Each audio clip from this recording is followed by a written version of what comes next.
Hello friends. இப்போ simple compound complex sentence எப்படி நம்ம எழுதுறதுன்னு பார்த்துட்டு வரோம். அந்த வகையில் இன்றைக்கி என்ன பார்க்க போகிறோம்னா, நாட் ஒன்லி பட் ஆல்சோ அப்படின்ற ஒரு மாடல் பார்க்கலாம் ஃப்ரெண்ட்ஸு. இது கொஞ்சம் ரொம்ப யூஸ்ஃபுல்லாக இருக்கும் ஃப்ரெண்ட்ஸ். கொஞ்சம் ஸ்கிப் பண்ணாத பாருங்கள் ஃப்ரெண்ட்ஸு. அப்புறம் நம்ம யூடியூப் சேனலில் கொஞ்சம் சப்ஸ்கிரைப் பண்ணிங்கன்னா நம்மளுக்கு இன்னும் மேலே வீடியோ போகிறதுக்கு எனக்கு ரொம்ப கொஞ்சம் ஆர்வமாக இருக்கும் ஃப்ரெண்ட்ஸு. சரி போகலாங்களா? கொஞ்சம் சப்ஸ்கிரைப் பண்ணுங்கள், கமெண்ட் காலத்தில் கமெண்ட்ஸ்லாம் போடுங்க ஃப்ரெண்ட்ஸு.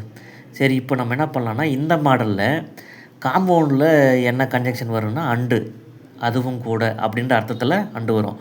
அண்டுக்கு நிறைய மீனிங் இருக்குது. அது நிறைய அதுக்கு முன்னாடி நிறைய மீனிங்லாம் நிறைய இதுக்கு முன்னே சொல்லியிருக்கிறேன் வீடியோங்களில். அதெல்லாம் போய் பாருங்கள் ஃப்ரெண்ட்ஸு. அந்த வீடியோங்கெல்லாம் போய் என் யூடியூப் சேனல் நிறைய போட்டிருக்கிறேன். போய் பார்த்தீங்கன்னா அதை அந்த அண்டனுக்கு என்னென்ன மீனிங்ன்ட்டு போட்டிருக்கிறேன். ஒரு மாடலில் வர அண்டுக்கும் என்னென்ன மீனிங் இருக்குது தமிழ்லன்னு சொல்லி நீங்கள் தெரிஞ்சுக்கலாம். இப்போ என் சேனலில் நிறைய வீடியோ போட்டிருக்கிறேன். ஒன்று ஓப்பன் பண்ணி பாருங்கள் ஃப்ரெண்ட்ஸு. சரி, இதில் அண்டுக்கு அதுவும் கூட, காம்பவுண்டில் வர அண்டுக்கு அதுவும் கூடன்னு அர்த்தம். சரி, காம்ப்ளெக்ஸில் வர கன்ஜெக்ஷன் என்னென்னா, நாட் ஒன்லி பட் ஆல்சோ. இதுக்கு அது மட்டுமல்ல இதுவும் கூட அப்படின்னு இதுக்கு அர்த்தம். சரி, சிம்பிளில் இந்த மாடலுக்கு என்ன ப்ரிபோசிஷனாக பிரேசல் ப்ரிபோசிஷன் வரும்னா, பிசைட்ஸ்னு ஒரு ப்ரிபோசிஷன் வரும். அதுக்கு தமிழ் மீனிங் தவிர. அப்பார்ட் ஃப்ரம் இது ஒரு பிரேசல் ப்ரிபோசிஷன், இதுக்கும் மீனிங் தவிர. இப்போ சிம்பிளில் 2 மாடல் ப்ரிபோசிஷன் வரும் ஃப்ரெண்ட்ஸு. சரி, இப்போ 2 சிம்பிள் சென்டென்ஸ் எடுத்துக்கலாங்களா? The teacher explained the lesson. ஆசிரியர் பாடத்தை விளக்கினார். He gave examples. அவர் எடுத்துக்காட்டுகள் கொடுத்தார். இப்படி 2 சிம்பிள் சென்டென்ஸை எடுத்துகிட்டு இந்த மாடலில் நாட் ஒன்லி பட் ஆல்சோ மாடலில் இதை மாடலில் எப்படி இணைச்சி எழுதலான்னு பார்க்கலாம் ஃப்ரெண்ட்ஸு.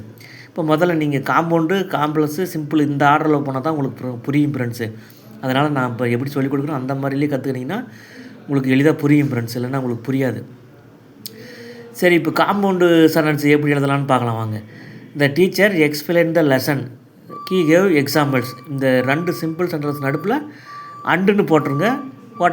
நடுப்பில் அண்டு போட்டிங்கன்னா அது காம்பவுண்ட் ஆயிரும். இது ஈஸி தான் friends. The teacher explain the lesson and he gave examples. ஆசிரியர் பாடத்தை விளக்கினார், அதுவும் கூட அவர் எடுத்துக்காட்டுகள் கொடுத்தார். இப்போ காம்பவுண்டு முடிச்சிங்களா? சரி, காம்பவுண்ட்லேருந்து இப்போ காம்ப்ளெக்ஸ் போகிறோம்.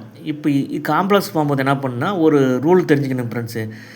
2 சென்டென்ஸில் ஆரம்பத்தில் 2 சென்டென்ஸில் வர சப்ஜெக்ட் ஒன்றான்னு பாருங்கள் ஃப்ரெண்ட்ஸு. இதில் இந்த சென்டென்ஸில் இந்த முதல் சென்டென்ஸில் டீச்சர் சப்ஜெக்ட்டு, இந்த சென்டென்ஸில் ஹீ சப்ஜெக்ட்டு. அப்போது காம்ப்ளெக்ஸ் சென்டென்ஸில் கன்ஜெக்ஷனோட சேர்ந்து இருக்கிற சப்ஜெக்ட் போட்டு அப்பாஸ்டபி போட்டு எஸ் போடக்கூடாது இந்த மாடலில். அப்போ என்ன பண்ணணும்? அந்த மாடல் இதுக்கு வராது. சரி, இப்போ என்ன பண்ணலாம்? இந்த மாடலில் இந்த 2 சென்டென்ஸுக்கும் சேம் சப்ஜெக்டாக என்ன பண்ணுன்னா, முதல்ல இருக்கிற சப்ஜெக்டை போட்டுட்டு தான் நாட் ஒன்லி போடணும். முதல்ல 2 சென்டென்ஸ் நம்ம சிம்பிள் சென்டென்ஸ் எடுத்துக்கிறோம். அந்த 2 சிம்பிள் சென்டென்ஸ்லேயும் ஆரம்பத்தில் வர சப்ஜெக்ட்டு ஒரே நபர்னா காம்ப்ளெக்ஸ் சென்டென்ஸ் எழுதும்போது சப்ஜெக்டை போட்டுட்டு நாட் ஒன்லி போடணும். அப்புறம் போடுங்க பார்க்கலாம். The teacher not only explain the lesson அப்படின்னு போட்டுட்டு இந்த அண்டு இருக்குது இல்லைங்களா காம்பவுண்டில், அந்த அண்டை எடுத்துகிட்டு பட் ஆல்சோ, அந்த அண்டு இடத்துல பட் ஆல்சோன்னு எழுதிடுறீங்க. அப்படி எழுதிட்டு மீதிக்கிற சென்டென்ஸ் அப்படி எழுதிக்கிறீங்க. அப்போ எப்படி வரும்? The teacher not only explain the lesson but also he gave examples. இப்போ வந்துருச்சிங்களா காம்ப்ளெக்ஸு? திருப்பி இன்னொரு டைம் சொல்லட்டுங்களா? 2 சென்டென்ஸ்லேயும் வர சப்ஜெக்ட்டு ஒரே சப்ஜெக்டாக இருந்தால் சப்ஜெக்ட்டு காம்ப்ளெக்ஸ் சென்டென்ஸ் எழுதுறது எப்படி எழுதுனா, காம்ப்ளெக்ஸ் சென்டென்ஸ் எழுதுறதுக்கு சப்ஜெக்ட்டை எழுதிட்டு அதுக்கு பின்னாடி நாட் ஒன்லி வரும், சப்ஜெக்ட்டுக்கு பிறகு நாட் ஒன்லி வரும். அப்போ புரிஞ்சிங்களா? அப்போ the teacher not only explain the lessons but also he gave examples. இதுக்கு என்ன மீனிங்? தமிழ் மீனிங்கு ஆசிரியர் பாடத்தை விளக்கியது மட்டுமின்றி எடுத்துக்காட்டுகளையும் கொடுத்தார். புரிஞ்சுங்களா ஃப்ரெண்ட்ஸ் எப்படி எழுதுறதுன்ட்டு? சரி, அடுத்து சிம்பிள் போகலாங்களா? இப்போ என்ன பண்ணுன்னா, சிம்பிளுக்கு போகிறதுக்கு சிம்பிளுக்கு ஒரு ப்ரிபோசிஷனை முதல்ல பிசைட்ஸ்ன்னு இருக்குதுங்களா, அதுக்கு என்ன அர்த்தம்? தவிரன்னு ஏற்கனவே சொல்லிட்டேன். அந்த பிசைட்ஸ் இப்போ சிம்பிள் சென்டென்ஸுக்கு ஒரு ப்ரிபோசிஷனை பிசைட்ஸை எழுதிட்டு இந்த 2 சென்டென்ஸ்லேயும் வர சப்ஜெக்ட்டு சேம் சப்ஜெக்டாக இருக்கிறதுனால அந்த சப்ஜெக்டை விட்டுறோம். அடுத்து வெர்பை ஐஎன்ஜி ஃபார்முக்கு மாற்றணும். இந்த இதில் என்ன வெர்பு இந்த காம்ப்ளெக்ஸ் சென்டென்ஸோட சப்பார்டினேட் கிளாஸில் வந்திருக்குது பார்த்தீங்களா, இது காம்ப்ளெக்ஸ் சென்டென்ஸில் இருக்கிற அந்த வெர்ப் என்ன எக்ஸ்பிளைன்டு, அதனுடைய V1 ஃபார்ம் என்ன எக்ஸ்பிளைன், அது கூட ஐஎன்சி தானே என்ன ஆகுது எக்ஸ்பிளைனிங் அப்படின்னு ஜெனரண்டாக மாறிடும். அப்போ எப்படி எழுதுறீங்க, பிசைட்ஸ் எக்ஸ்பிளைனிங் மீதி இருக்கிற லெசன் அப்படி பின்னாடி எழுதிடுறீங்க. அப்போ எப்படி வரும், besides lessoning the explaining the lesson, அந்த ஹீ யாரை குறிக்குதுங்க, இந்த முதல் இதில் இருக்கிறது ஆசிரியரை குறிக்குது. அதனால் இந்த டீச்சர்னு இங்கே எழுதிக்கிறோம். The teacher have examples. அப்போ எப்படி வருங்க, சிம்பிள் சென்டென்ஸ் எப்படி வருங்க, besides explain the lesson the teacher gave examples. பாடத்தை விளக்கியதை தவிர அந்த ஆசிரியர் எடுத்துக்காட்டுகளும் கொடுத்தார். இப்போ புரிஞ்சுங்களா ஃப்ரெண்ட்ஸ் எப்படி சிம்பிள் சென்டென்ஸ் எழுதுறதுன்ட்டு? ஆனால் ஒன்றும் இல்லை, பிசைட்ஸ்ன்ற ப்ரீபோசிஷனை ஃபஸ்ட்டு எழுதிக்கிங்க. அடுத்து 2 சென்டென்ஸ்லேயும் ஒரே சப்ஜெக்டாக இருக்கிறதுனால சப்ஜெக்டை விட்டுறோம்.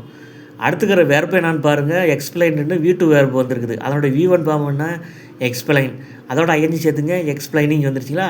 அப்போ எழுதிக்கிங்க. அதுக்கு பின்னாடி என்ன இருக்குது, இந்த லெசன்ஸ் கொஞ்சம் இருக்குதோ அந்த இதை எழுதிக்கிங்க. பிசைட்ஸ் எக்ஸ்பிளைன் தான் லெசன் எழுதிட்டு அந்த ஹீ யாரை குறிக்குதுன்னு பாருங்கள், ஹீ யாரை குறிக்குது, அந்த ஆசிரியரை குறிக்குது. அதனால் அந்த ஹீ எடுத்துகிட்டு இந்த டீச்சர்னு எழுதிக்கோங்க. The teacher gave examples. புரிஞ்சுங்களா, besides explain the lesson the teacher gave examples. பாடத்தை விளக்கியது தவிர அந்த ஆசிரியர் எடுத்துக்காட்டுகளும் கொடுத்தார். இதை ஒரு 2-3 டைம் போட்டு பாருங்கள் ஃப்ரெண்ட்ஸு. போட்டு நீங்கள் திருப்பி பார்த்தீங்கன்னா உங்களுக்கு நான் என்ன சொல்ல வரேன்னு தெளிவாக புரிஞ்சிடும் ஃப்ரெண்ட்ஸு. அப்புறம் உங்களுக்கு ஈஸியாக நீங்கள் எழுதுறது எப்படின்னு கற்றுக்கலாம் ஃப்ரெண்ட்ஸு இங்கிலீஷில். நன்றி ஃப்ரெண்ட்ஸ்.